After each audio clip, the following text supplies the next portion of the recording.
Plan Review Committee. I am going to ask Councillor Wharehinga to open with Karakia for us. Mi mo tātou. E o ngā mano pa tēnei te whakamui mātutu ki a koe mo tēnei huihui ngā mātou.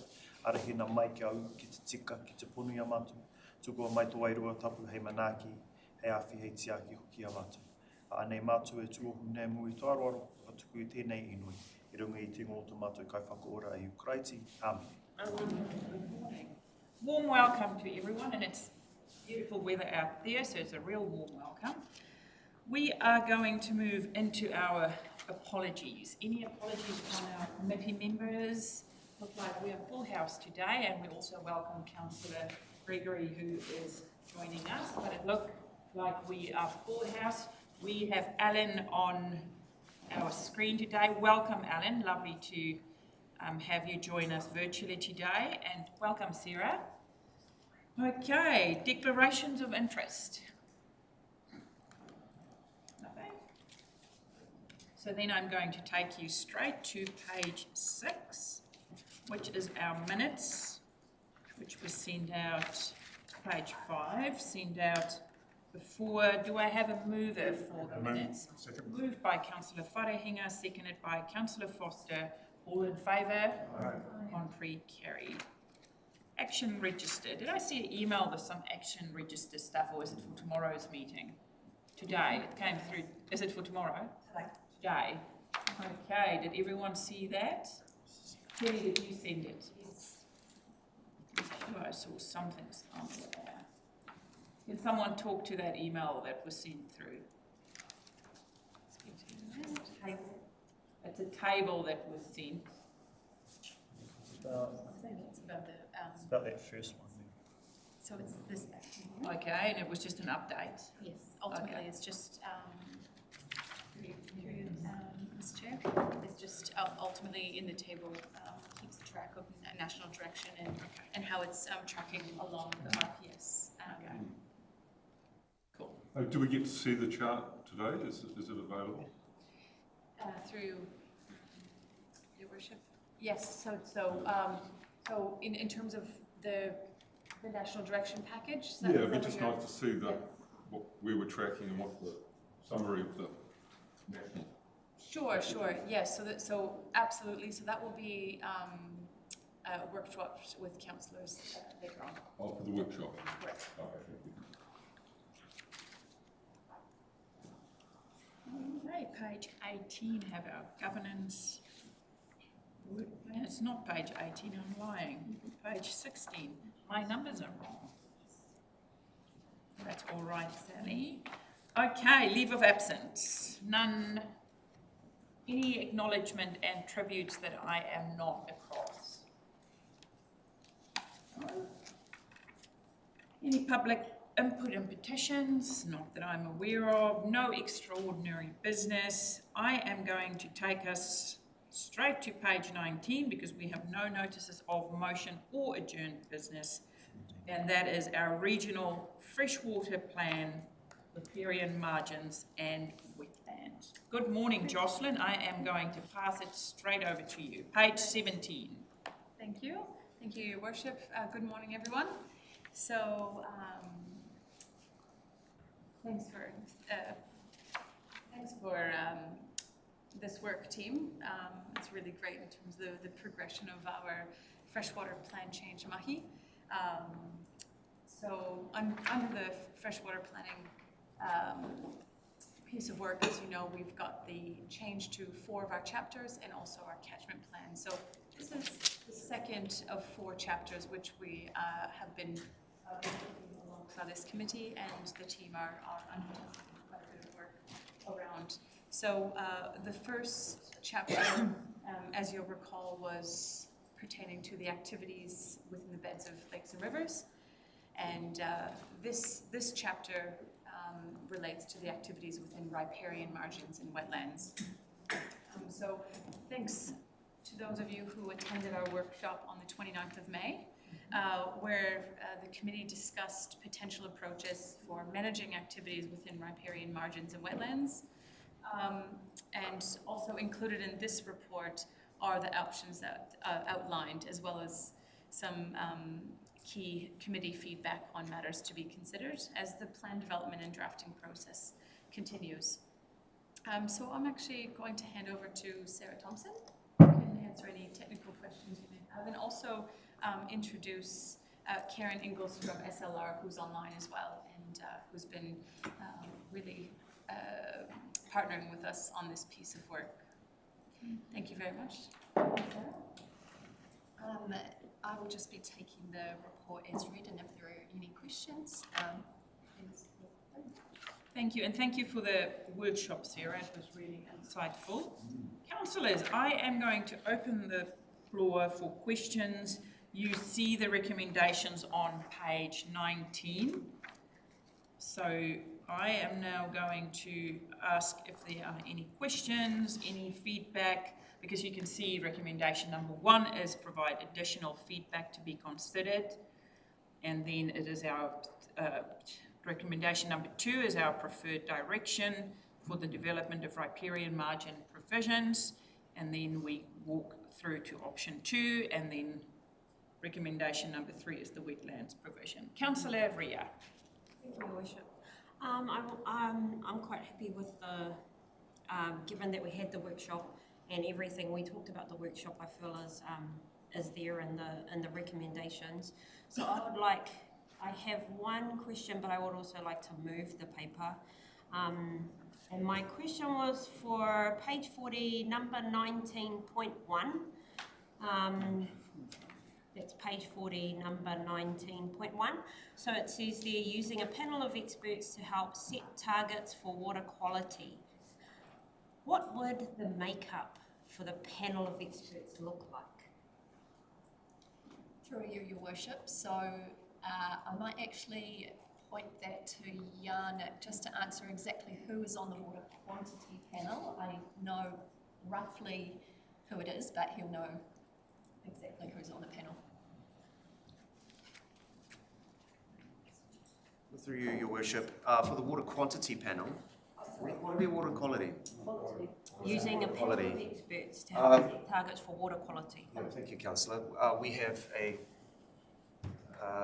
small group of experts that have already convened and done some of the hard mahi. And they represent Joe Clapcott from Cawthron Institute, Anna Mazarad-Smith from PDP, Ned Norton from Land and Freshwater, and Andrew Neverman of Land Care Manaaki Whenua, and Richard Muirhead, who I believe is also migrating over to Land Care Manaaki Whenua. They all have different kinds of expertise in the freshwater ecology space, in sediment, in E. coli, and coastal. So the intention is to aggregate that expertise into a panel that can work through some of the thorny issues that we have in region, sedimentation and E. coli in particular, and the effects of land use activities on it. Kia ora. Kia ora.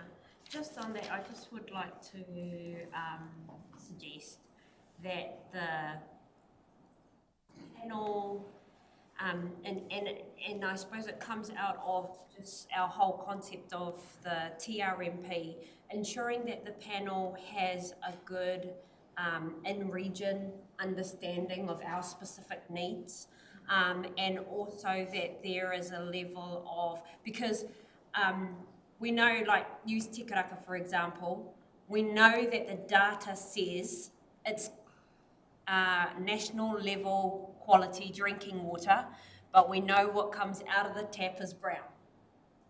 So just in terms of that water quality, like there is a huge untapped resource, I suppose, with Jobs for Nature and Kaitiaki Taia across the Tairāwhiti, where I feel like there should be a bit more of a balance between just the scientific knowledge, that there are some voices in that space that contribute some cultural markers or some in-region specific things. So I just wanted to please note that in terms of the panel of experts. But I will move the paper. Thank you. Thank you, Councillor Ria. Through your worship, just thank you very much, Councillor Ria, for that. And just to confirm, the as part of the tender process, regional knowledge was absolutely one of the criteria used on. Councillor Carter. Waimatā-Pakarae. I just had some questions in regard, but I'm also comfortable with the approach the paper is taking, to be fair. I just had a couple of questions in regards to what constitutes a water body, mostly because I know that there's been concern over what constitutes a water body and requires then this mitigation and riparian planting, particularly. You made it clear already that drains are not counted, but then there are other kind of small valleys that create creeks that sort of go nowhere. Does that count? Like where do we draw that line?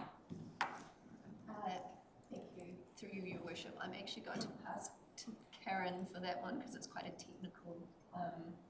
She'll be able to answer that for you. Thank you, Karen. Yeah, kia ora. That's a really great question. I guess as you said there, and from what you're saying is, I guess you've got areas of Tairāwhiti where there's could and maybe they're not flowing, and depends on their size. In terms of the provisions for the riparian margins, those intermittent type water bodies will be captured. So those that maybe flow only certain parts of the year. There's a bit of work we've got to do around defining what that is and isn't.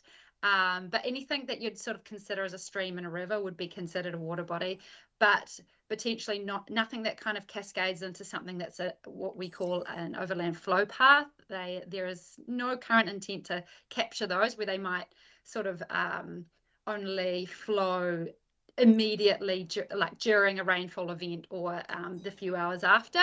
Those sorts of water bodies or areas are not captured.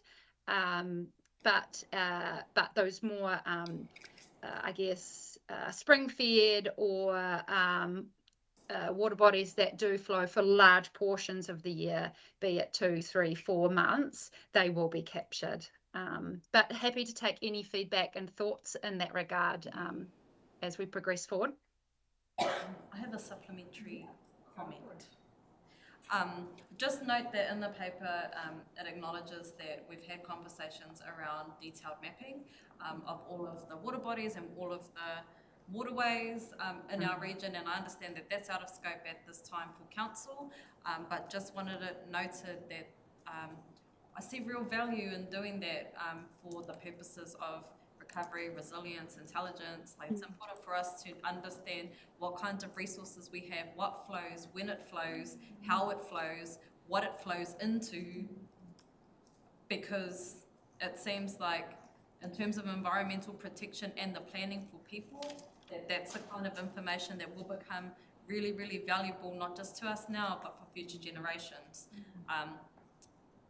And with all of their names correctly.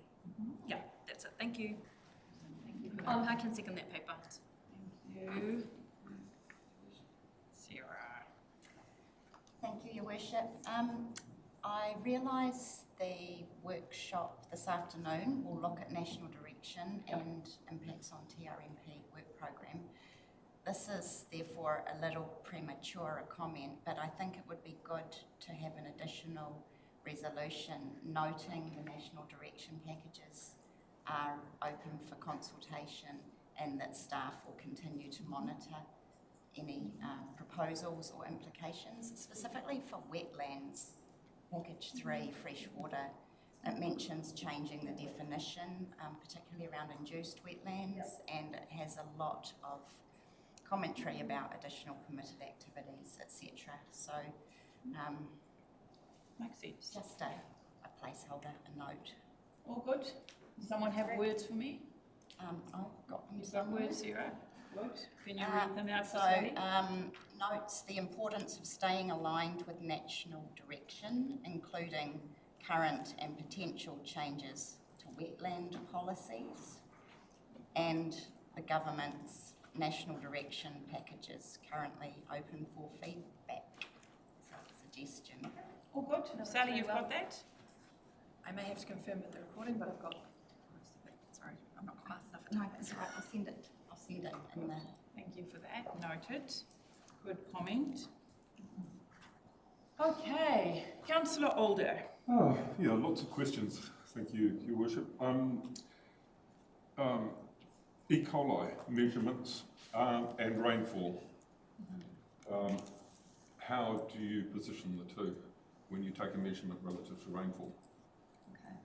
Through you, Your Worship, this is not my area of expertise, but I can get the team to answer that for you. But with our State of the Environment monitoring, it is on a monthly basis where they take a water quality sample. And so when they take that sample, they note the weather conditions, the site conditions at the time, and it builds their overall picture. But if you'd like any further detail on that. Yeah, no, it's okay that you've answered it. So if you have a native bush with lots of birds in it, and you test the water after a fresh of rain, you will find E. coli, correct? Correct. Well, sorry, through you, Your Worship.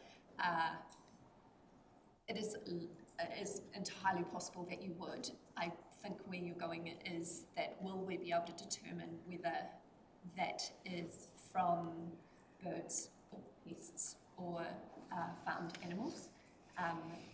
We measure E. coli. It won't tell us the source of that E. coli. No, not unless you just do that. Yeah. Okay, moving on. Is the council doing any tests of any chemical residues resulting from horticulture in any of our waterways? Through you, Your Worship. Again, I don't know the suite off by heart. I can find that for you. I know that we have increased the suite of contaminants that we are testing for. I don't know them off by heart. And I guess as we, Councillor Rea mentioned earlier, there are some sites, for example, upstream of drinking water sites and places like that where we will be taking additional samples. So with those sort of things in mind, I'm actually against option 2A and option 2B, really for the reasons that we're not going any deeper into anything. The 5 metre margin under 2B, the 5 metre margin being increased for smaller drainage systems is just going to put more and more barriers in front of our horticultural farmers. And there's no sense in doing that if we don't have any valid evidence that we're going to improve water quality by increasing that margin on smaller streams, especially in light of the fact we're not measuring anything yet to prove that that's going to improve it. Am I right or am I wrong? What was your question? I'm suggesting that we remove 2B and 2A and that they do nothing to improve our water quality, and all they do is put barriers in front of our farming fraternity. Thank you. I'm happy to speak to this one, Sarah. Would you like me to? Yes. Very, very great points. I guess there's in terms of farm residues, chemical residues, and E. coli, they sort of make up a really small portion of, well, not a small portion, but only a small part of I guess, the picture of what we're trying to achieve for riparian margins. There's a whole bigger picture around what we're trying to achieve in these areas.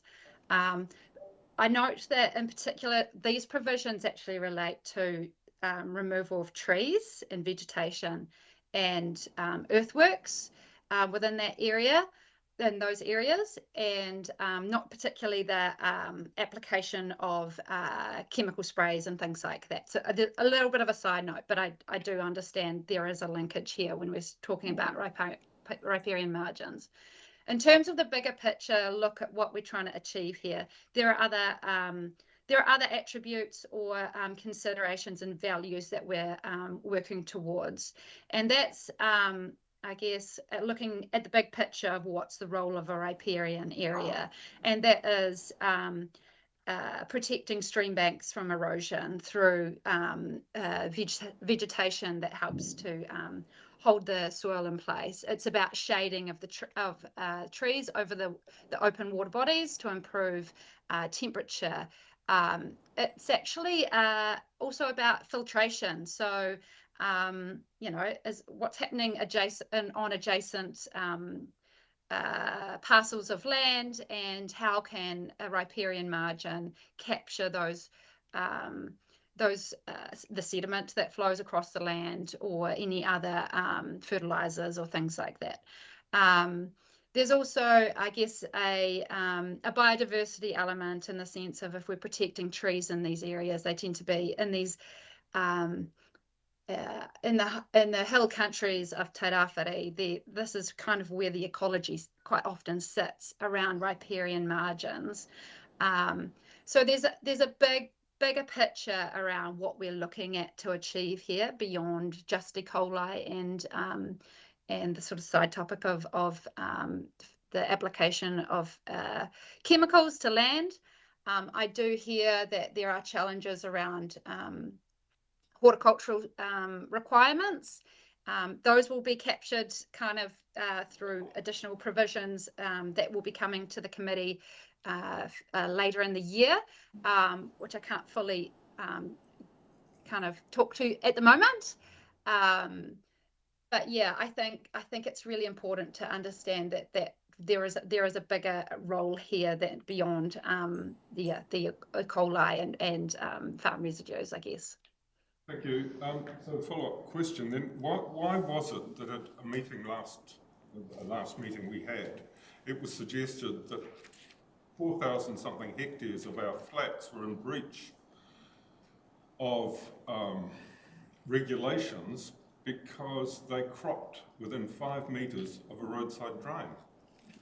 So, and that was because of our laws here. So something's not quite adding up here. What is it? So can someone comment on that? Yeah, through you, Your Worship. Just one point that I want to clarify is there is a completely different set of rules for riparian margins. What you're speaking through are setbacks, which are in the discharges chapter, which is coming up later on. So that's our next. So riparian margin, in a riparian margin management area, it is a permitted activity to undertake a lot of the activities that you've spoken to today. So setbacks will cover what Colin is referring to.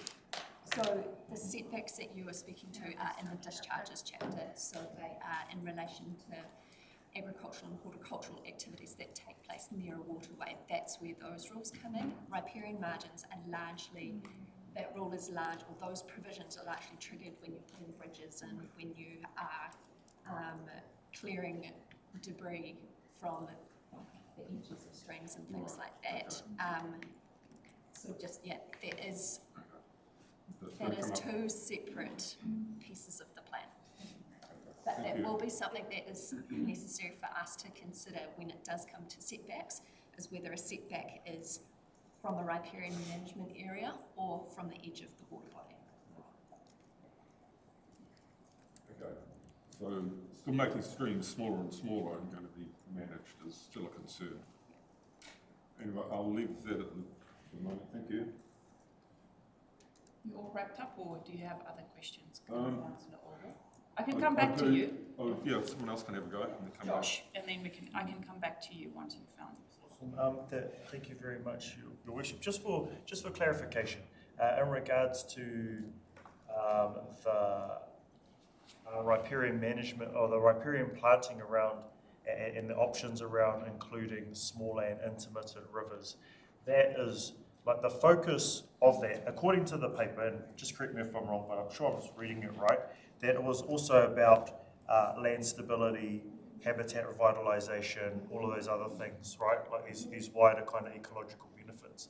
As someone who lives right by a small kind of intermittent stream, I can see the effects of instability of that land every day when I go in and out of my own driveway, kind of thing. So I'm 100% in support of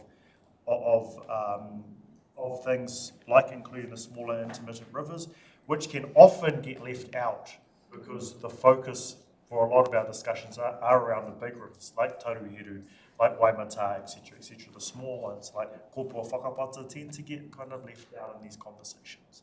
So I like option 2A being in there. Also supportive of that management area zone as well, because as we increase those areas, we see the amount of bird song coming to and from, say you hear it on Titirangi Maunga with the revitalised planting up there. That will happen the same around our streams. So just to kind of append another part of the rationale and the community rationale around wanting to, around us making a decision for the riparian planting to include those other smaller spaces. If you ask someone out in the community about, or you told them about that planting, you talk to them about that wider rationale, I'm sure that the majority of our whānau will agree with where we're going. I'm absolutely in support of the recommendations, and if I could, I would third the paper. Thank you, Your Worship. Thank you. Councillor Foster. Just a comment too. I'm quite comfortable with the paper as well, and all the recommendations, because it is part of the riparian management area. And for it to be widened, it just gives people the options they want. But when it comes to the waterways that are not, I just want to make sure that, like Titirangi, for instance, when there's heavy rain and if we have a long period of heavy rain, we've got particular rivers that come off and flow into our drains out to sea, and they're only there 3 months, maybe 4 months of the year. If it's a dry winter or dry summer, they might not be there, but they are always a river bank or river bed and a stream that comes off a hill, which so if there's heavy rain, it's intense. So are they captured in this at all? Is that something that is? I would just like to go back to Karen. That's sort of that discussion of what's in and what's out. Karen. Yeah.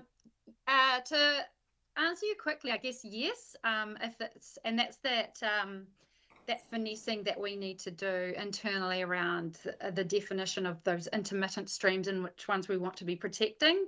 But I would say anything that's flowing 3 to 4 months a year would be captured as intermittent in a definition. But that's valuable feedback that you're seeing sort of these areas that have these, guessing, riverbeds or beds that don't flow for large portions of the year, but there is value in there about including them as with riparian management areas. So short answer, I'd say yes, that they would be, but we do need to finesse the definition to make sure we are capturing the ones that we definitely see the value in. Yeah, because the outcome generally is it creates flooding, major flooding around that particular area, this particular stream that comes off there, and if the maintenance of the drains and the things surrounding are not done properly, it causes all more grief. And even though I know at the moment there's wood piles slashed, all blocking a huge pipe like that on the beach, stopping the water flow going out. I've actually put RFSs in about it, nothing done about it. But so that's a consequence of a huge waterfall coming off in a big weather event, and the management of it hasn't been done properly. So it's and the consequences are actually huge. Anyway, so. Councillor Alder, do you have a few more questions? Good. You wrap it up for us. Thank you. And Joe, the riparian strip on forestry and steep hill country, I have to agree, enlarging, making that larger is much to our advantage. Just a question around page 31 and point 49, and it has to do with Te Mana o Te Wai. And it states here that Council has agreed that regardless of future changes to national direction, we will uphold Te Manawa as a guiding principle. This was passed at a meeting on the 12th of December 24. It was actually, it wasn't even on the agenda, it was actually brought in because there were time constraints, and it was passed. Now, we know that Te Manawa is more than likely going to change. Are we saying we're just going to ignore all those changes? What is our stance here?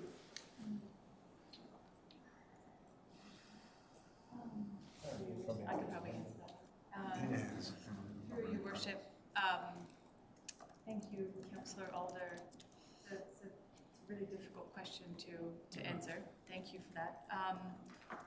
Yes, acknowledging that there are potentially proposed changes to the definition and the use and the ability to use Te Manawa Te Wai that's currently held within the National Policy Statement for Freshwater Management 2020. And so along this planning process, the teams have been working alongside our communities and alongside Hapun Iwi in terms of, firstly, what's happening across the country is actually developing a regionally led interpretation of Te Manawa Te Wai. So I guess my broad answer would be that these are probably two separate things in that yes, national direction will have some changes with regards to where Te Manawa Te Wai sits within the document itself or around the management of hierarchies, etc. But this is pertaining more so to a council commitment to uphold as a guiding principle Te Manawa Te Wai. So We'll just get Councillor Parata and then Jean also to comment. Yeah, I just wanted to chime in. That was a council decision to uphold the Te Manawa Te Wai principles and not instead of national direction. It's in line with national direction. We decided locally at local governance table that we, along with the changes that's happening nationally, that we in Te Tairāwhiti would uphold the principles of Te Manawa Te Wai, even if we have to call it something else, that the principles would remain. So that wasn't an operational decision, it was our decision. We decided that that's what we were going to do. So I just wanted to, I suppose, support staff, but say that some decisions are decisions that we make and staff follow those directions. So that's for us to have that conversation together as opposed to putting it on staff. We decided that. Jean, thank you. Through you, Your Worship. Yeah, I just thought in line with Councillor Parata's whakaaro, there's sort of two parts to the response to your to your question, Councillor Alder. The first, then, as Councillor Parata's pointed out, in our role as a treaty partner, we were approached by tangata whenua at the time by iwi leaders in and around our commitment to some key priorities, and Te Manawa Te Wai being one of those. And so whilst the potential for change at a national level is certainly imminent and upon us, that what we've actually cemented is how we then choose, depending on the way the national direction changes, how we then choose to navigate those changes as partners will be really, really important. The second component I'd just like to add is, yes, while there is, again, the pending change of national direction, as a regional table of governors, you will also have the catchment plans of the 7 catchments and sub-catchments across the region to consider, and there's nothing stopping this table from advocating for a regional voice if the regional voice is strongly leaning towards specific outcomes or aspirations across the respective catchments. And so I guess just what I'm reinforcing is that as a table of regional governors, you actually have the ability to make decisions that are based on regional wants and needs as well. So I thought that might be valuable just to reflect on. Kia ora tātou. Thank you, Jean. Thank you, Your Worship. So one last question. Will section 32 apply and cover and explain all the ramifications of Te Mana o Te Wai to us and within this document? Note through you, Your Worship, there will be a full breakdown of the application of the National Policy Statement and our local approach in section 32. And I guess it just will be explicit that that is our local approach. Okay, thank you. All done? Yep. Okay, any other questions of clarification or Councillor Ria, right of reply? Kia ora tātou. I think it's really important for us as a council to, especially when it comes to Te Mana o Te Wai, in that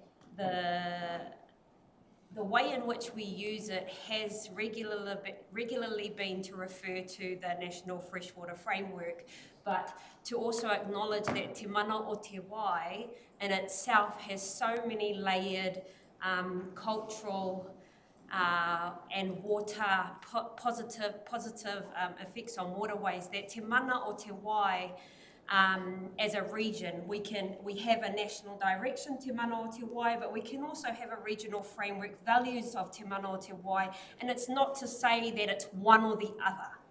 It's to say that those two will awhi and look after each other and support each other when necessary, and there will be times where we will have to massage those two to ensure that they're working together well. But I really want us to not get stuck on Te Mana o Te Wai as the national direction, and it is only that, and it only sits as that, and that when the government changes it, that it now becomes this, and it's only that, and it only sits in that. Because the words itself, Te Mana o Te Wai, are actually a greater meaning than just the freshwater national planning document. So I just want us to note that. And before we move, before I finish, round it up, just to pay attention to our tributary rivers. So we talked about that in 2A, our smaller intermittent rivers. If I use the Tairāwhiti, for example, without the Mātokitoki, the Makaurau, the Kōiwi, the Waiherere, and many, many others, without those small tributary rivers, there is no Tairāwhiti. Drainage does contribute largely to that, but in this paper, we're not talking about drainage. We are talking about the Kōiwi, the Mātokitoki, the Waiherere, the Makaurau, and all of those rivers. Whether big or small, each of those rivers are a taonga, and it does not matter that it's not the same size and length and breadth of the Tairāwhiti. It still has a role to play in the larger area of the river. So with that being said, I support the recommendations as they are and would like to move. Thank you. Thank you. I'm going to open it one more time. Any more questions or queries? Now is your time. Otherwise, I do have a mover in Councillor Ria. I have a seconder in Councillor Palaka. All in favour? Aye. Contrary? Carried. Thank you. Thank you, Sarah. We are going to move on to page 56, which is our draft urban plan change, further refinement options. Who is going to background? Vision. That's right. I will, Good. Good morning, everyone. The paper before you provides this committee with options for progressing the urban plan change. And thanks for all of your constructive and fruitful discussions so far on this mahi. This is following some preliminary findings of the economic and yield assessments, as well as a legal review. So This report outlines options for this committee to consider. And I will pass over to Vivishan, who will be our subject matter expert, but also introducing to this committee Greg Wilson from Bofamisco, who's attending online. Good morning, Greg, and who has been assisting us with this mahi. But I'll hand over to you, Vivishan. Thank you, Vivishan. Welcome, Greg. We will open and you can lead us through, and then I'll open the floor for questions. Kia ora. Morena tātou. Thank you, Worship. I'll take the paper as read. I'm happy to answer any questions that anyone has. Awesome. Okay, councillors, I am going to open the floor. And so before we open the floor, just take you through to page 57, which hold our recommendation. We're just clear on what is being recommended. It is option 2 to implement the recommendations of the economic and yield assessments by amending the MDR and the GR provisions to further enable attached dwellings in the medium density zone and shared capacity across the general zone, and consider and address the matters raised in the legal review. So that is option 2 that is being recommended. Councillor Ria and then Councillor Foster. Thank you, Your Worship. I did have some concerns. I felt like we were doing it a little bit backwards, because we assigned, we went across the maps, we assigned medium density to here, we assigned GR zoning for here, and we discussed the reasons why, and now I feel, are we making now an amendment to those zones so that I'm feeling like this is a bit backwards, that we should have had this information prior to setting those zones in those areas, because we set those zones and now how that makeup, we're now changing the makeup, but we've set the zones, so it just feels really backwards to me. Yes, Vivishan. Thank you. The matters in the economic assessment, we do have shared capacity. So what we're actually looking at now is the spatial areas are fine. It's just in terms of enabling subdivision to occur.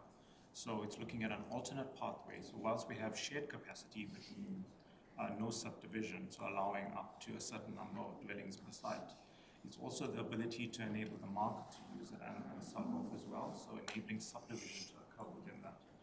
That's what we're looking at as part of this.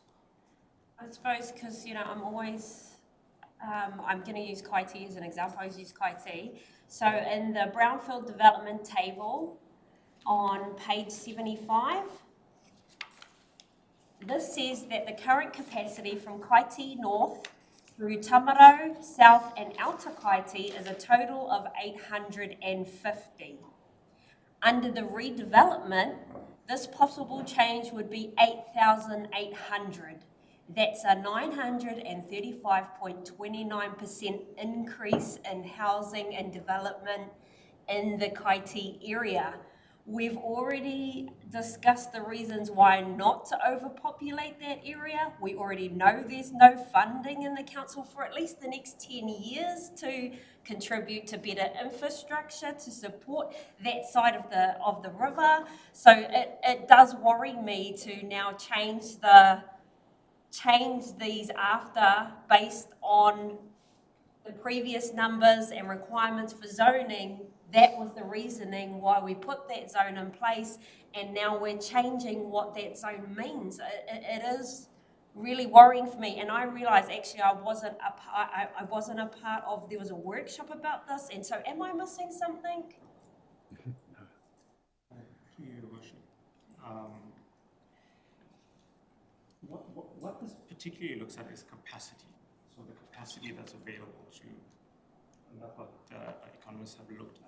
It doesn't necessarily mean that that's what's going to be enabled. So whilst we understand that this capacity is available, we still, and I'll allow Greg Wilson to also add in as well, but that's my understanding of what it's looking at. Greg? Through you, Your Worship, and thank you, Vivishan, and thank you also for the really good questions on this content. As Vivishan indicated, the spatial extent of particular zones have been optioned and brought to the committee, and have been we've received direction on where those could be optimised, and that's been represented in the plan change. I think the issue is the actual enabling pathways for subdivision, which is really where the yield assessment has focused for attached housing. Now, the proposed plan change, as it's been drafted to this stage, does allow for intensification, and for further intensification in medium density areas where the benefits of those density are best realised for a well-functioning urban environment.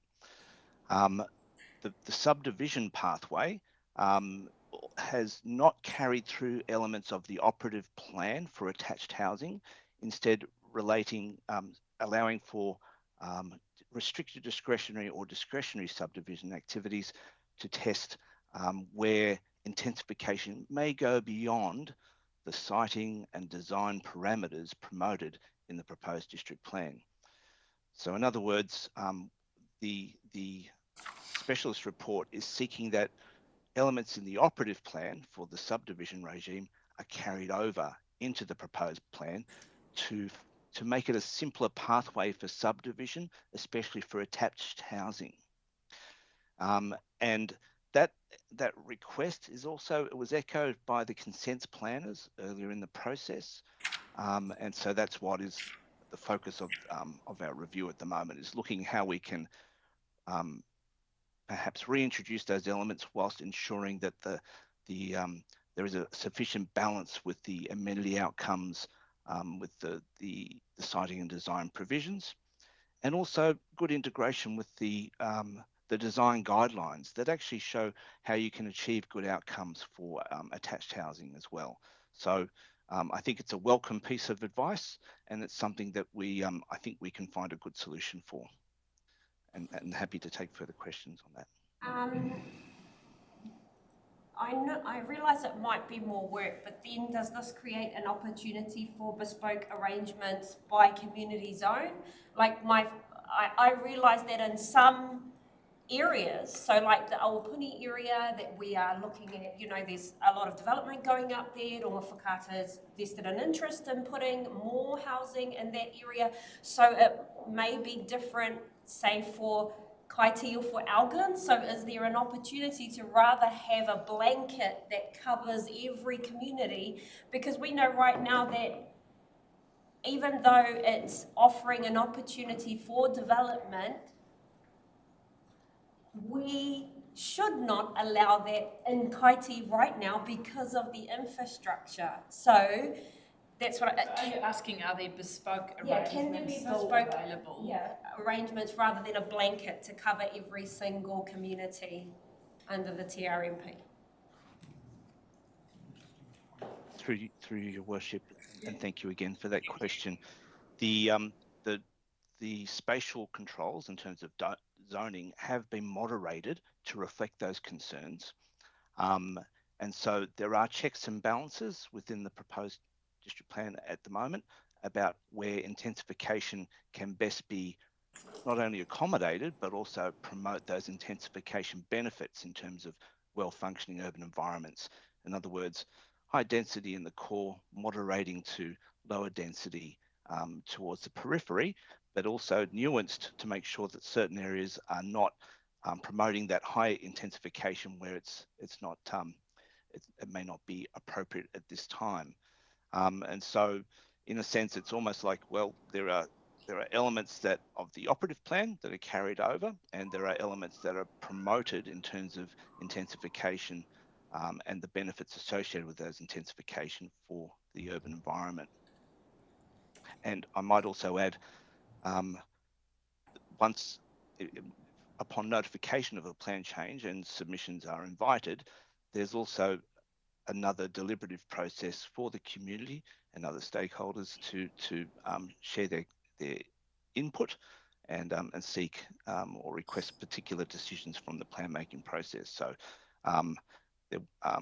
there won't be immediate legal effect with these provisions. It allows for those issues to be exchanged and then ensure that it's taken into account with the plan making process.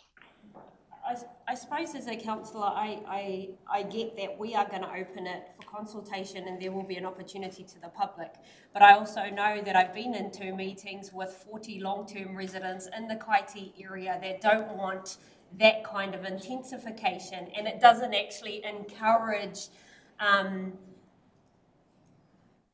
sorry, there's a few lines that you said and also a few lines in the document that says, you know, it's going to make this an amazing opportunity for a community. But when I know that 40 long-term residing residents within the Kaiti area have been really against the density kainga ora housing next to their residential properties. So I also need to incorporate the information I already know about my community and what they have already told me. And I think, you know, Kaiti and Elgin are something that myself and Councillor Wharehinga have been really passionate, and it's the reason why we have created individual plans for those areas. So I get that we can put this out, but I'm not comfortable making that decision given that I don't even need to talk, because I feel like I've already said these things about the reasons why we set those zoning for those areas,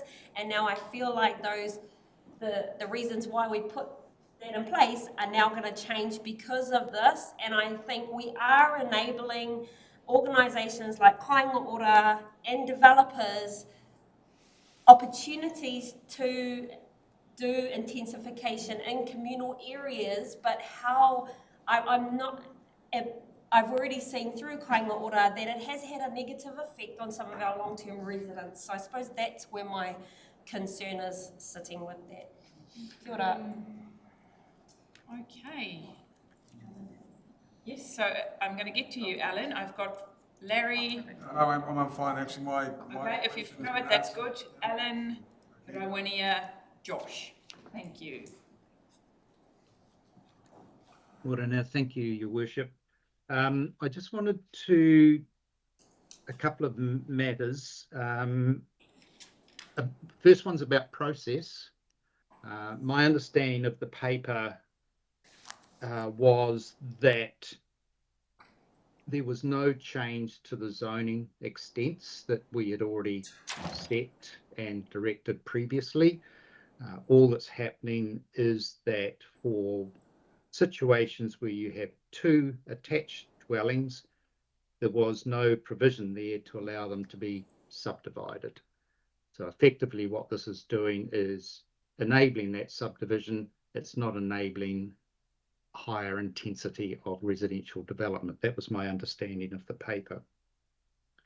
Which then brings me, and Vivishan and Greg, correct me if I'm wrong on that.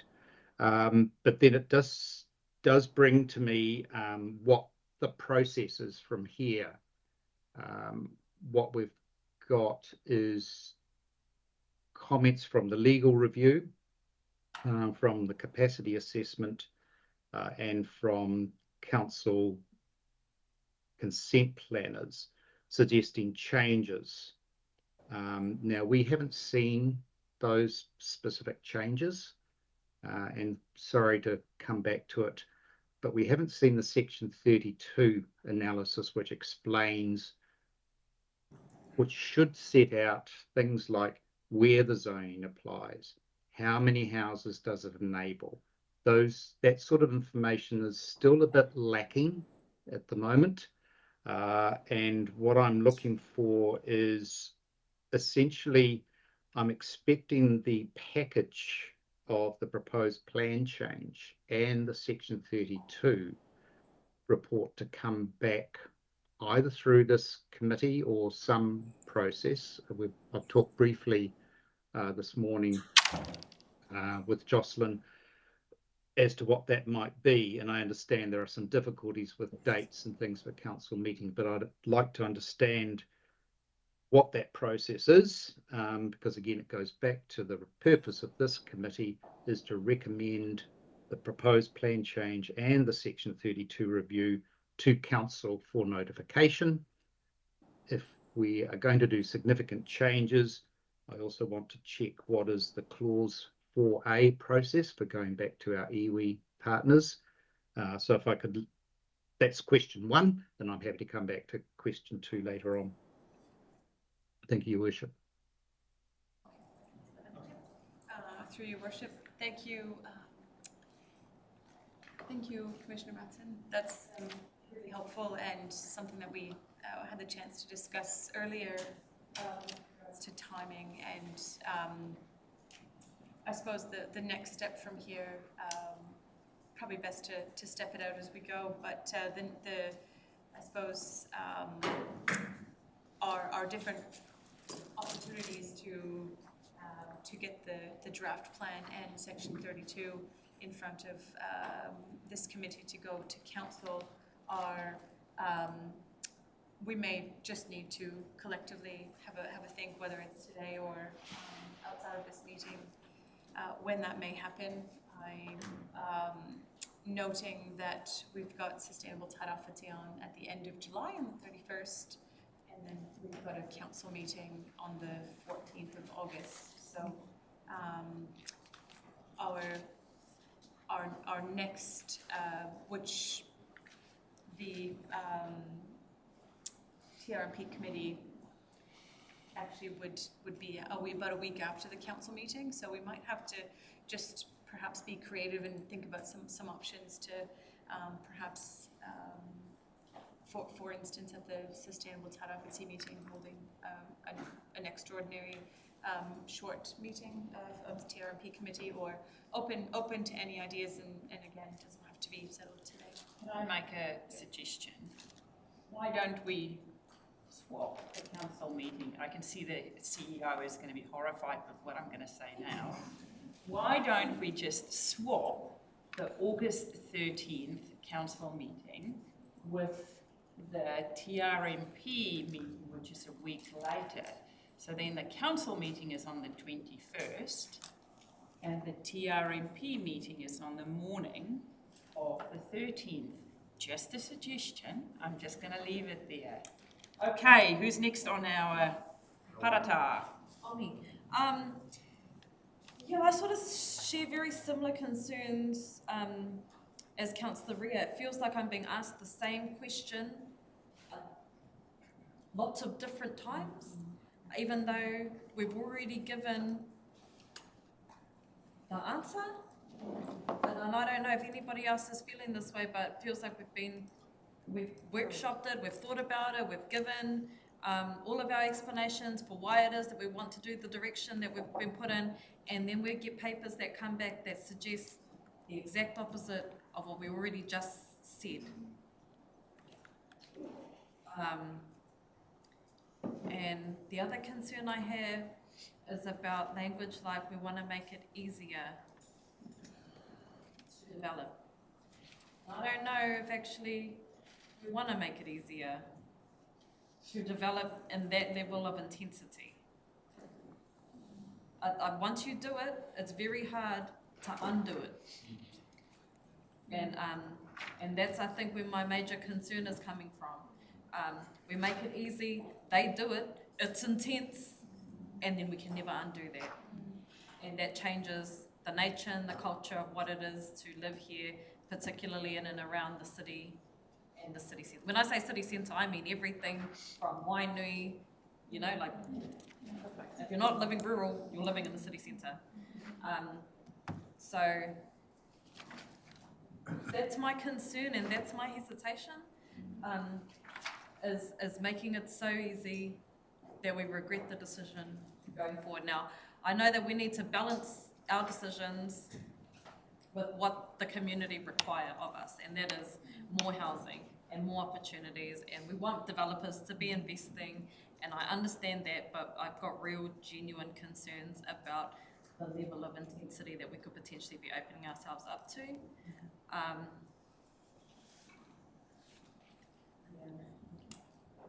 Yeah.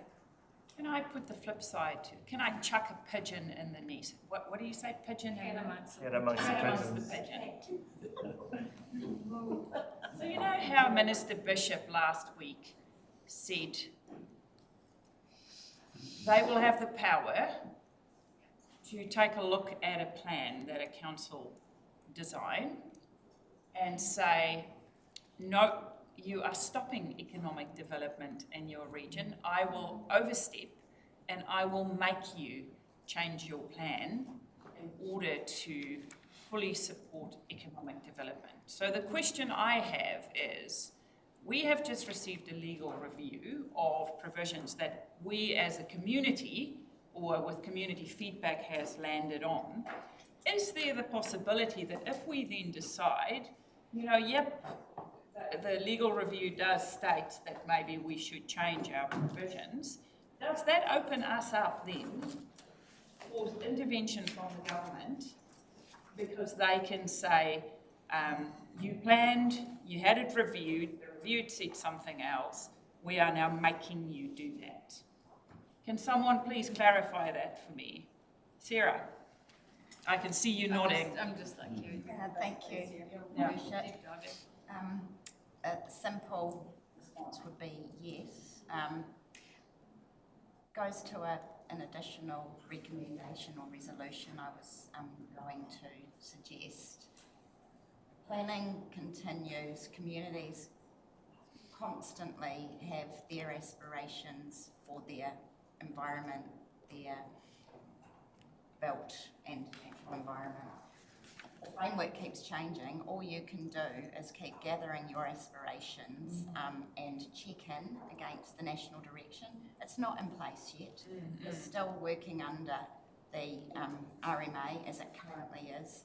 The national direction, their discussion documents, they may well be gazetted next year. So I was going to suggest an additional rec that the committee supports continued refinement of the urban plan change and requests staff to continue to monitor progress of package 4, and that's the Going for Housing Growth National Direction package, particularly the end of the discussion around the NPS infrastructure.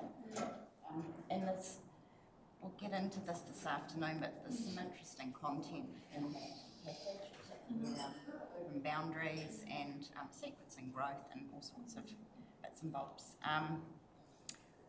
Yeah. Thank you for that. Okay, we're happy. Got some words. You got the words, Sally? Yeah, I'll get you to send those through as All well. good. Just make sure I've got it down packed. One question I do have of staff, I'll come back to you. One question I do have of staff. Obviously, we have been talking to some of our iwi partners are also doing some work in the housing space. Is this something that they would be across or know of? Like, I know that Ngāti Porou want to do some stuff. I know that Taitanga Mahaki are doing some stuff over there. Is this something that they would be across, the changes that we are looking at, or the review that we received?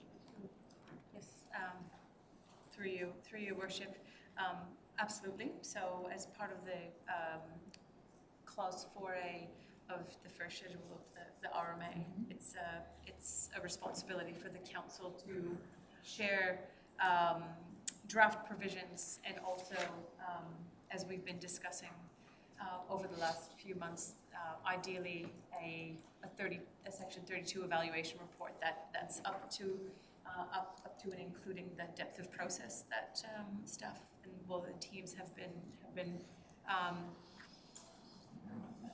progressing through, and so yes. Now, with obviously, now that we've had some preliminary findings from the economic and yield assessment and also a legal review, that may prompt some changes to some of our, some of the drafting, etc., whether it be in structure or content.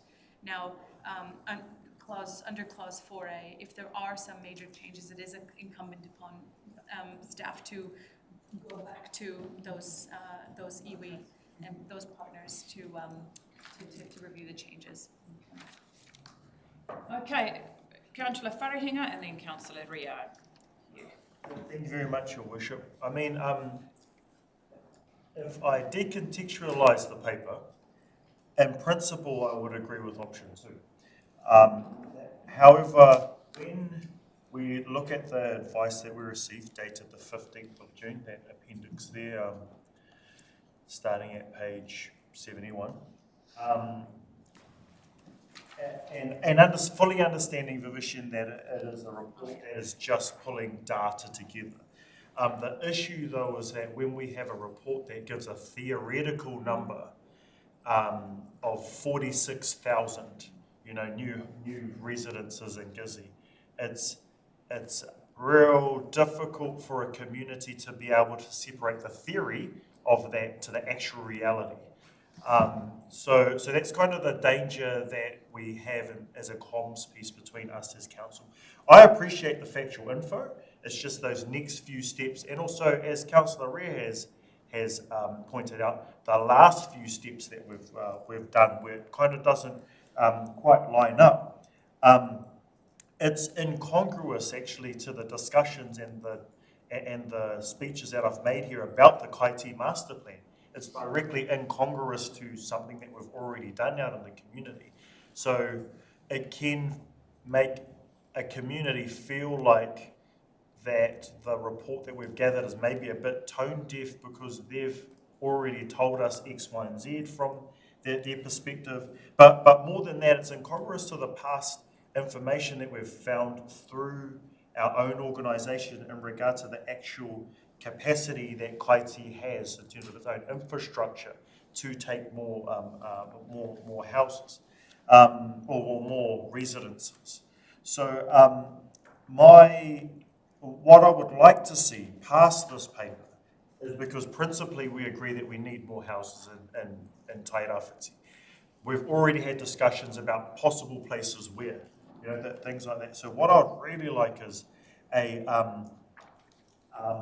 for an initial overview that rules out, that it's just the first cut of, yes, this is the theoretical number, but we're cutting the number down to this because Kaiti can't handle this many places, at all. So we need to pull that number out. I really like what Sarah said around the whole package 4, because that could be another package 4 overlay in regards to where those parts are lined up around smart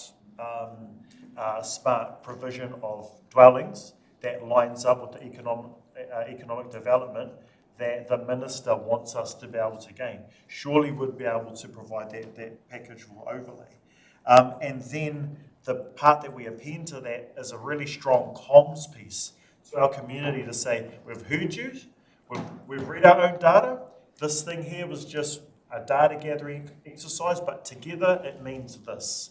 Because data in isolation, if we don't paint the full picture, the community will paint it for us, and then we'll also then end up having more work to have to do to unpaint that picture and then start painting our own. So like I said, option 2, agree with it in principle. I share the nervousness of Councillor Rea and Councillor Parata, because as a person that comes from Kaiti, it's an area that traditionally has had low engagement, and when we've chosen to engage, the council has just done the thing that we didn't want it to do anyway. So there's also kind of a bit of, I guess, faith in the process issue there. But have full faith in our staff that we have around right now. Have full faith in the fact that you guys have heard me rant on and on about the Kaiti Master Plan, and have seen that come into fruition as well. So that's why I'm comfortable sharing this stuff with you, Vivishin, because I know you'll take this with full heart, and there will be a thing that comes out of this.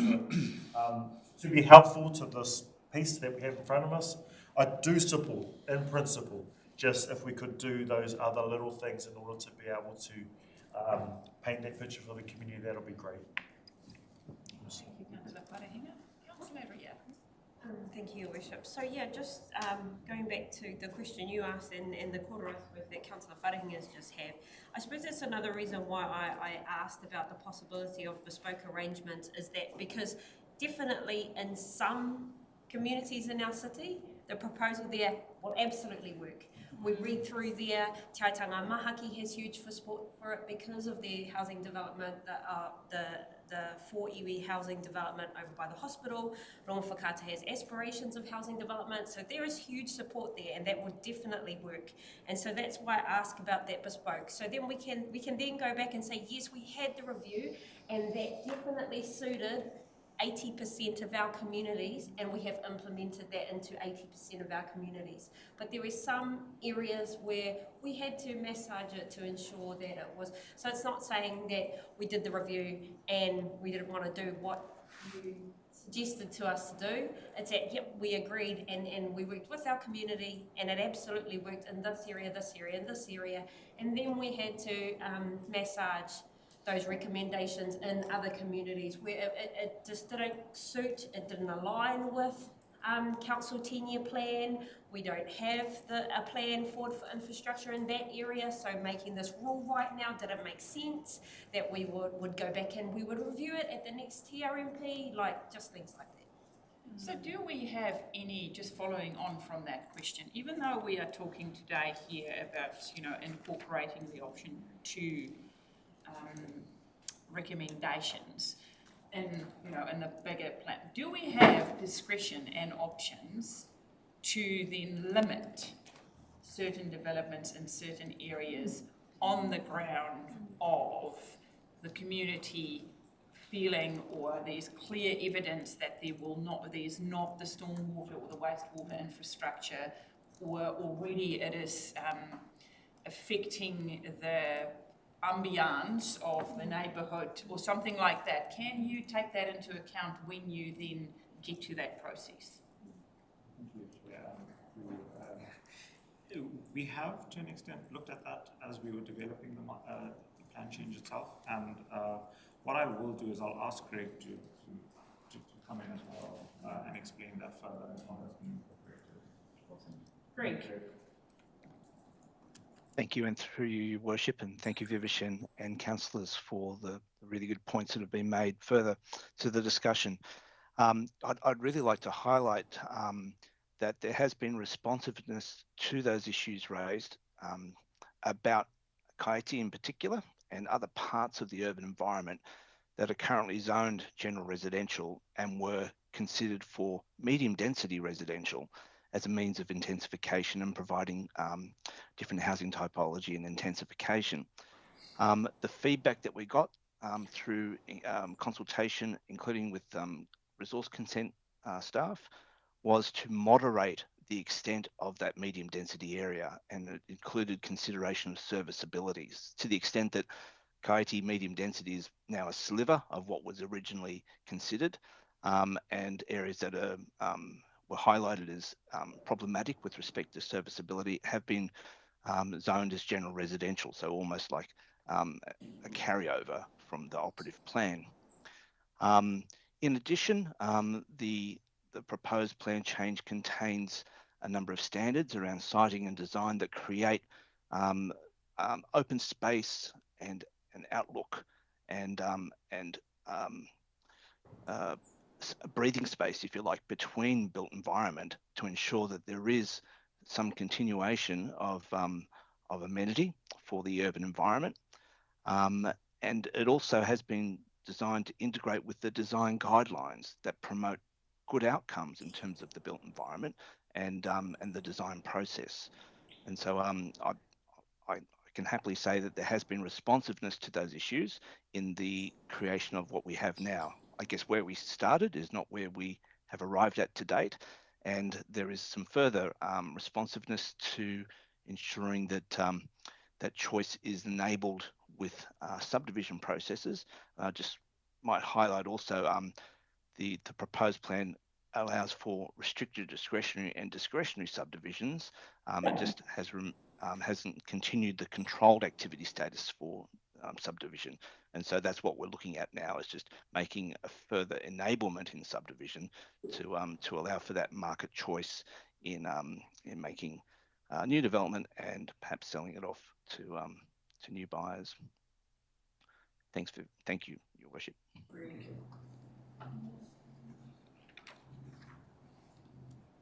Okay, Councillor Wharehinga.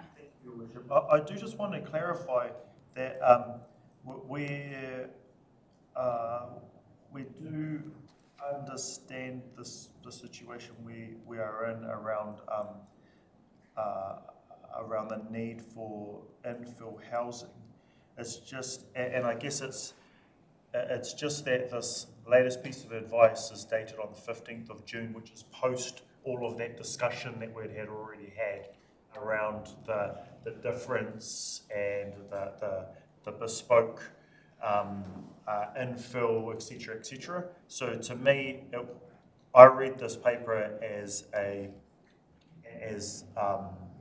this data was provided, like what we had said, we should have done the stuff prior, but this data was done after us doing all of that good convo. So hence the need to reinforce that we've had great conversations before. We'd really like for them to continue on moving forward, etc., etc. So just want to highlight that part and reinforce that. Still on the same page. It sounds like we're still on the same page in regards to going forward. Just the doc didn't look like that, you know. I just needed to just reinforce it. The papers we received didn't look that, particularly the memo from the dated 15th of June. It was just blanket, this is how much houses you can cram into the Brisbane region, you know. So just needed to just clarify that and make that 100% clear. Okay, anyone else want or need to ask questions or discuss anything? Anything else you need to add, Greg? Thank you, Your Worship. I did note that Alan might have another question. He said that was his first question earlier, and I was just keen to see if there's any other issues that he wanted to raise for us. Alan?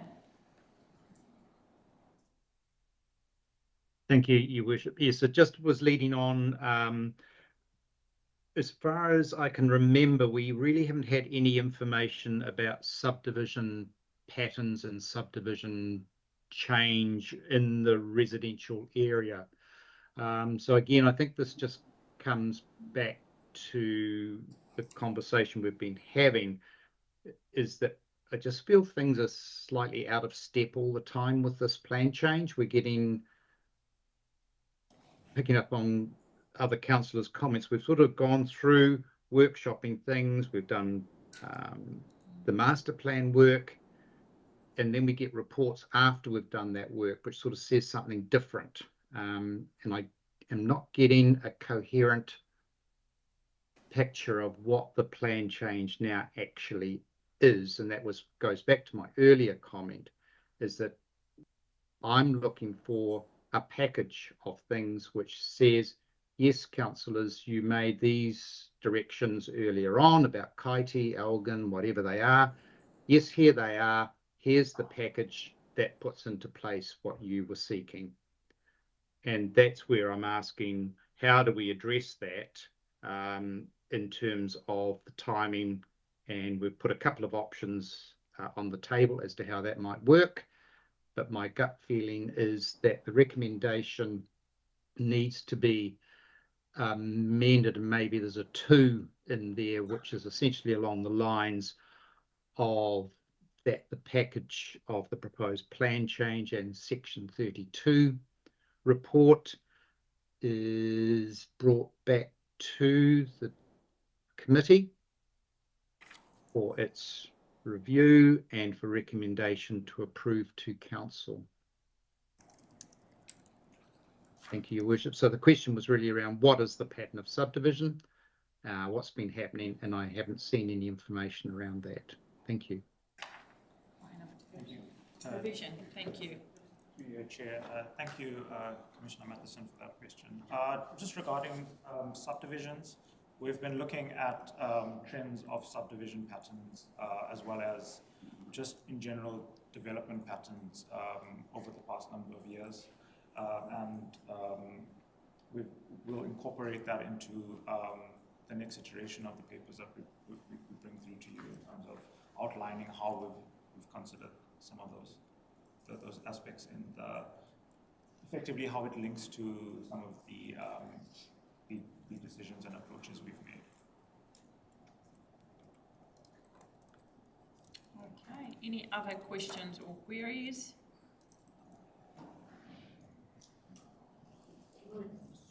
Worship, I just want to ask Alan, did you want what you had just said as a recommendation? And could you say that Yes, again, yes. please? Yeah, so that was adding a 2 to what's on page 57, that the package of updated proposed plan change and section 32 report be provided to the next TRMP for its consideration and for recommendation to approve to council. All good. Wording along that line is fine. It doesn't have to be exact. Yep, through your worship. Thank you, Councillor Matheson, and that was the team's intention. So if you'd like and if this committee would like, we can add that as a second point to the recommendation. And I guess the next one is just about clarifying those dates within that window. But yes, absolutely our intention to do so. So then are we also having the third recommendation, which Sarah added? Yes. So there will be 3 recommendations on page 57. Ka pai? Bye. Your Worship, I have emailed them to Sally. Great, fabulous. Can we hear them all again, please, like an order? So the number 1 is what is on the paper today. Number 2, Sarah, you can read it out. That the committee notes the importance of staying aligned with national direction, including current and potential changes to wetland policies and the government's national direction packages currently. That's the Oh, sorry, that was the paper before. That the committee support continued refinement of the urban plan change and request staff to continue to monitor progress of the proposed package 4 going for housing growth package and the proposed NPS for infrastructure impacts on the urban plan change and its impacts on the policy support needed in the RPS. You'll need to tie it back to that. And perhaps that's something we could elaborate on through your worship this afternoon? Yes, exactly. Okay. Thank you. And the third recommendation is, thank you, Councillor Matheson, which is to bring a progress report and the drafting and section 32 to the next available TRMP meeting for council adoption in August. Ka pai? Okay, I'll move the paper. Do I have a seconder? Second. Seconded by Councillor Foster. All in favour? Aye. Okay, we're going to take a quick break. We'll a 20-minute break, have a coffee, and we'll be back 1:45.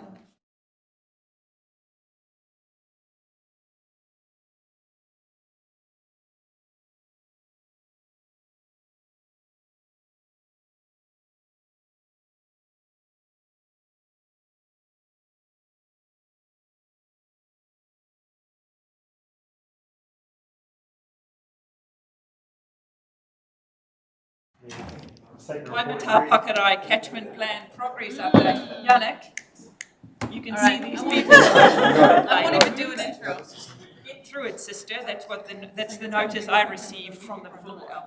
Highly cognizant of the timing of this information report and it's standing in the way of a cup of tea and lunch. So I will say nothing. The report has been read and I'll take any questions, thoughts, guidance and whakaaro.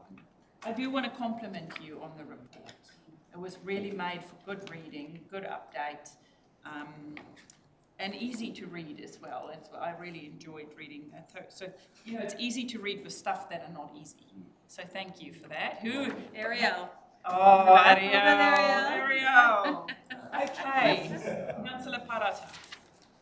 Oh, I turned with the report and really like getting updates around freshwater management and catchment plans. I just had a couple of maybe operational questions. How do you come to be part and participate in a catchment plan? Through you, Your Worship, there's different different ways that our community and people can be involved in the catchment planning process.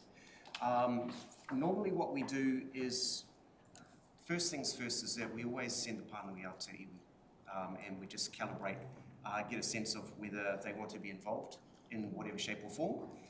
And then typically what we do is we have a community hui, so we get the message out and then we walk the requirements of the NPS and the National Objectives Framework, the journey that we've been on with our communities. And then we look to establish an advisory group made up of members of the community, those who have a very strong affiliation to that particular catchment area. And then we form that group and then we walk through the National Objectives Framework, from setting long-term vision, values, environmental outcomes, all of that stuff. And then we have another community who we reach out to stakeholders at the same time and try to pull it all together. So we try to keep as many options on the table as possible. So it's an open process. We try to encourage anybody who's interested to participate. I have a supplementary question. When you say you give it to iwi, you mean like Trump Nui or Mahaki, the organisation? That's the first stop. And does that go well generally? That is probably the challenging area for us to secure their interest in their participation. It's a bit of hit and miss, I would say, Councillor.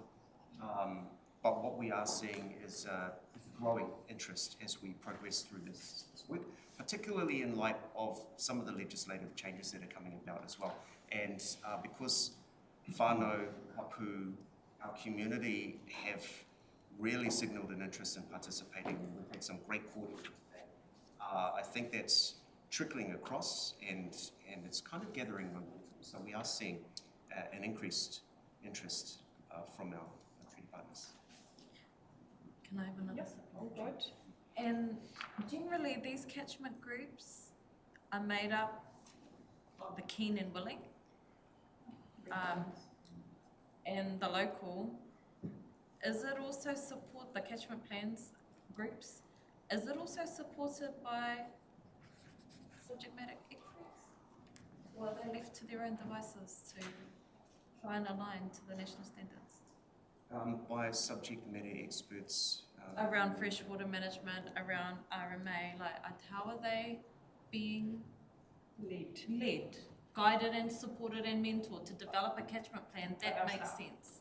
Our staff are doing that. By all means, it's an inclusive process, and we try to capture that expertise right at the very start, if not ahead of the game. Okay, thanks. It's really important that we have the subject matter experts across a range of different areas to inform the development of the plan. So they are well guided by staff and by, if they see a need to have some expertise in there, they would be brought in. Are they being resourced by council, the catchment plans? Are we resourcing it? Yep. Yeah, I'm happy to move the paper. Thank you. Councillor Alder. I'm just commenting on that. Tomorrow there's a hui at Ohako Marae, which is the Tairāwhiti catchment, and it's will be well attended. There's a report from a group called PRISM, and they've been doing this sort of impact study of potential change to the Tairāwhiti. Will you be attending that meeting? I will, Councillor, and that's actually a really, really important pilot, if I may expand on it. Where we're going, and I've talked about this a little bit before, it's not just about the receiving environment. You know, when we're talking freshwater, we have to look at the entire catchment. And actually it was raised in the Riparian audit as well before, that how far do you go in terms of looking at freshwater, and when does freshwater become land? Well, you have to take an entire catchment approach to this. And that's exactly what the Tairāwhiti Catchment Group are doing with this PRISM. They are looking at how to understand the benefits, the costs, the effects of planting in different parts of the catchment. So what does that do to surface water flows? What does that do to downstream flooding?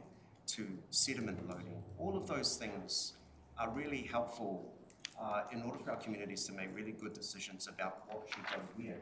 And ultimately, that has flow-on benefits to the receiving environment, to freshwater, because it allows us to provide for the values that our communities have identified, the environmental outcomes which they seek to provide for those values, and ultimately the long-term vision for that catchment.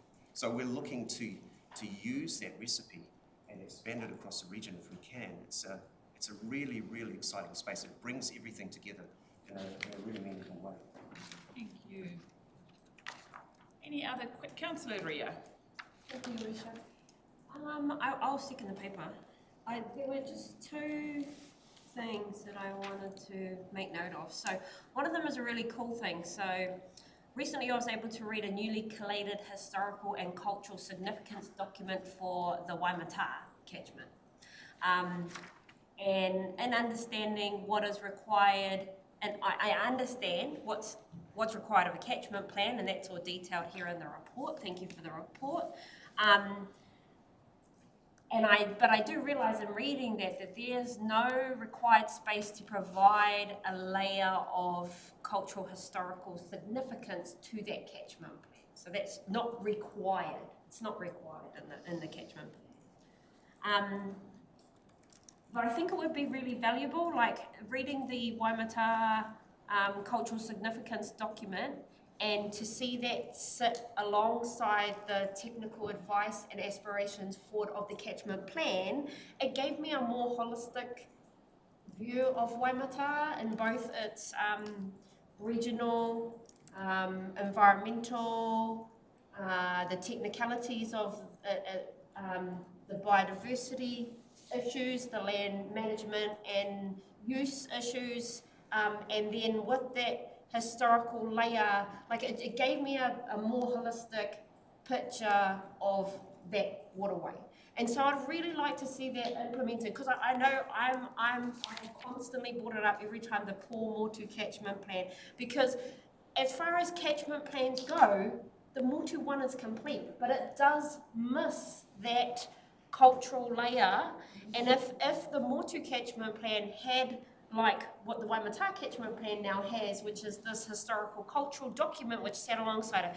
So my fear is I don't want to, in 50 years' time, whoever's picking up this catchment plan, to read the Motu catchment plan and not understand the cultural significance of these rivers. Yeah. So I want them to also understand that. I've talked about Motu and the Whakapau Pākihi Trail along those waterways. Tamatai Pūnoa used that trail to traverse. In the Motu catchment plan, it says it was a walkway. That's not just a walkway. Tamatai Pūnoa is the father of Mahaki, who is the rangatira of Te Aitanga Mahaki.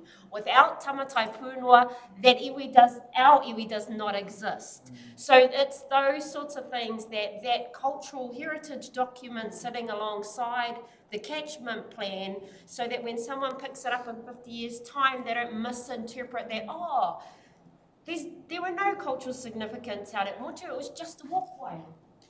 So I really enjoyed that Waimatā catchment paper historical document, and thought it's a really valuable layer that could sit alongside, especially some of these catchment plans that are so far along that it would be a huge issue to start rewriting and trying to intertwine and incorporate these types of messages. So perhaps that cultural document could sit alongside it, and they could go hand in hand. And I think it makes sense too to how we're working through the TRMP and how we're trying to interweave, and it would make sense for that to happen across all documents. And the only other thing I wanted to just raise was that the Freshwater Advisory Group was established around the time of Gabrielle, like both pre and post. It was sort of trying to get off the ground, and relationships at that time with iwi were turbulent. They were extremely stretched, and they became even more difficult after the actual cyclone. And so because I do have a look at the list for the Freshwater Advisory Group, and I absolutely recognise that there are no iwi mandated representatives within that advisory group, that there definitely are tangata whenua and hapu representatives, but there are no iwi mandated. And it's not because I think that iwi should have the say in the call, it's that I know iwi are working tirelessly. Te Aitanga Mahaki, for example, around working with council in order to develop freshwater strategy documents and trying to update EMP documents. And so existing and having a place in those spaces is important to help bring all of those documents together. So I just want to flag that possibly it's time to extend that invitation again to come and be a part of the Freshwater Advisory Group, because it was set up back before around Gabrielle time, and our relationships with our iwi partners at that time were not as strong as they are right now. So it might pay to extend that invitation once again. Thank you. Kia ora. Those are the only things, but otherwise, yeah, I'll second the paper. Just to carry on from Councillor Ria's comments there, but the iwi did mandate technicians, am I correct? And so there were iwi technicians that were mandated by quite a number of iwi that then worked with the freshwater work Poipoia. Not the Poipoia per se, but there were technicians, yes, that sat alongside staff to work across all of the TRP, not just freshwater. So those iwi technicians, are they the same as the staff that are we call iwi technicians? Same as the staff, so is that the same as staff? Yeah, because there's some staff we refer to as iwi technicians, correct? No, that's not the work for the catchment plans. The iwi technician work we have is not the catchment plan work. No. No, okay. So that, but there were iwi technicians that were representing iwi in the early stages of the water. No. Oh. In different areas. So what I'm saying, Colin, is I hear what you're saying. There are iwi technicians that work with council staff, not on these catchment plans. Is that correct? But they work with Poipoia then? No. Oh, okay. I'm sorry, I thought I read that yesterday. I'll bring it up. What's your question? I was just commenting. I was under the impression that iwi had influence through iwi technicians. Alan? Thank you, Your Worship. Yes, I also support the paper. Very excellent. I was just reading on page 86, and it's paragraph 20, and it just sort of jogged my thinking as this is the first one where we're getting some issues around strong wastewater and various discharges going into the freshwater system, and it just prompted me to think, how is the relationship between the catchment work and coastal water quality? What are the linkages there? And I think it's a question for Yannick. Just wanting to understand how this then feeds into the coastal part of the plan. Thank you. Through you, Your Worship. That's a really good question. Part of that question is probably going to be answered through the expert panel that we referred to earlier on, where there is some consideration as to what the relationship between the landward freshwater receiving environment and coastal marine area is going to be. And we'll be looking to draw some guidance from that panel in terms of how we manage that relationship. But it's a really good question as well, because this catchment, probably more than any other catchment, has an interesting interface in in that coastal margin where there's a lot of settlement and there's a lot of amenity and a lot of people. So yeah, it's something that we're still building an understanding of in terms of how we're going to manage that relationship. But it's something that is very much on the radar. Our kind of current thinking at this stage is to bring the values and the coastal thinking into the catchment plan as a way to signify that really strong relationship. But we're not exactly sure how that's going to shake out in terms of what sits in the catchment plan and what sits in the regional provisions. Thank you, Ian. It's good to hear that's on the radar, because I think it's a tricky little relationship, but that's the relationship between freshwater and marine water. There are no real boundaries. It's a little transition area, so thank you. Okay, if we've got no more questions, thank you. This is a noting paper, well written and full of good information. I have got a mover in Councillor Parata, a seconder in Councillor Rea. All in favour? Aye. Carried. This brings us to the end of our Tairāwhiti Resource Management Plan open meeting. We are going to break for 20 minutes and we will come back